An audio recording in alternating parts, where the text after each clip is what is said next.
रायगडावर 6 जून रोजी होणाऱ्या शिवराज्याभिषेक सोहळ्यासाठी गेली 13 वर्ष कोल्हापूर हायकर्स पवित्र जलसंकलनाचं काम करत आहे। यावर्षी महाराणी ताराराणी यांच्या 350व्या जयंतीनिमित्त ताराराणी यांच्या जन्म ठिकाणापासून ते स्वराज्य रक्षणासाठी ज्या ज्या ठिकाणाचं महत्त्व आहे अशा ठिकाणाहून हायकर्सनी जलसंकलित केलंय। हिमालयातील काली नदी, वसंतगड, रायगड, अजिंक्यतारा, विशाळगड, जिंजी, सिंहगड, पन्हाळा, समाधीस्थळ संगम माऊली या ठिकाणाहून जलसंकलन करण्यात आलंय, अशी माहिती कोल्हापूर हायकर्सचे सागर पाटील यांनी दिली। या जलसंकलन मोहिमेत श्रावणी पाटील, आरती संकपाळ, देविका राणी पाटील, चंद्रलेखा सावंत, गौतमी भाले, तृप्ती पवार, श्रेया शिंदे, सोनाली ससे, स्नेहा जाधव या कोल्हापूर हायकर्सच्या महिला सदस्यांचा सहभाग होता।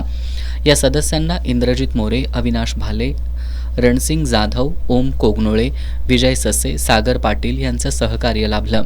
संभाजीराजे छत्रपती यांच्या उपस्थितीत होणाऱ्या शिवराज्याभिषेक सोहळ्यासाठी सोहळा समितीकडे हायकर्सच्या महिला सदस्य हे जलकलश सुपूर्द करतील। या पवित्र जलानं शिवराज्याभिषेक सोहळा साजरा होणार आहे। पत्रकार बैठकीला अखिल भारतीय शिवराज्याभिषेक सोहळा समिती दुर्गराज रायगड अध्यक्ष संदीप खांडेकर, कार्याध्यक्ष सुखदेव गिरी, हेमंत साळुंखे, कोल्हापूर हायकर्सचे सदस्य श्रावणी पाटील, आरती संकपाळ, स्नेहा जाधव, श्रेया शिंदे, गौतमी भाले, सोनाली ससे, तृप्ती पवार, राजेंद्र भस्मे, इंद्रजित मोरे, ओम कोगनुळे, रणसिंग जाधव, सागर पाटील, विजय ससे उपस्थित होते।